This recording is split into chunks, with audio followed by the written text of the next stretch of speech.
സംസ്ഥാനത്ത് മഴയുടെ ശക്തി കൂടും. നിലവിൽ വിദ്യാഭ്യാസ സ്ഥാപനങ്ങൾക്ക് അവധി വല്ലത് പ്രഖ്യാപിച്ചോ? ആ ഒരു അപ്ഡേഷനാണ് ഇന്നൊരു വീഡിയോ ഭാഗത്ത്.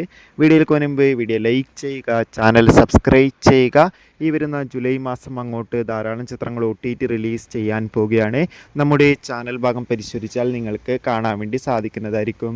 സംസ്ഥാനത്ത് വരുന്ന 4 ദിവസവും ശക്തമായ മഴയ്ക്ക് സാധ്യത ഉണ്ടാകുമെന്ന് ഇപ്പോൾ കാലാവസ്ഥാ നിരീക്ഷണ കേന്ദ്രം അറിയിച്ചിട്ടുണ്ട്. അതുകൊണ്ട് തന്നെ എല്ലാവരും ജാഗ്രത പാലിക്കുക. കണ്ണൂർ, കാസർഗോഡ് ജില്ലകളിലൊക്കെ മഴയുടെ ശക്തി കൂടുമെന്നാണ് റിപ്പോർട്ടുകൾ സൂചിപ്പിക്കുന്നത്. ഇന്ന് കാസർഗോഡ് ജില്ലയിൽ റെഡ് അലർട്ടായിരുന്നു ഉണ്ടായിരുന്നത്. എന്നാൽ നാളെ മുതൽ യെല്ലോ അലർട്ടായിരിക്കും ഉണ്ടാകുക. അതോടുകൂടി നിലവിൽ വിദ്യാഭ്യാസ സ്ഥാപനങ്ങൾക്കെതിരെ അവധി പ്രഖ്യാപിച്ചിട്ടില്ല. നാളെ വിദ്യാഭ്യാസ സ്ഥാപനങ്ങൾക്ക് പ്രവൃത്തി ദിവസമായിരിക്കും. ഇനി മഴ കാരണം വല്ല അവധിയും പ്രഖ്യാപിച്ചാൽ ആ ഒരു അപ്ഡേഷൻ നമ്മുടെ ചാനൽ ഭാഗത്തിലൂടെ നിങ്ങളിലേക്ക് എത്തിക്കുന്നതായിരിക്കും.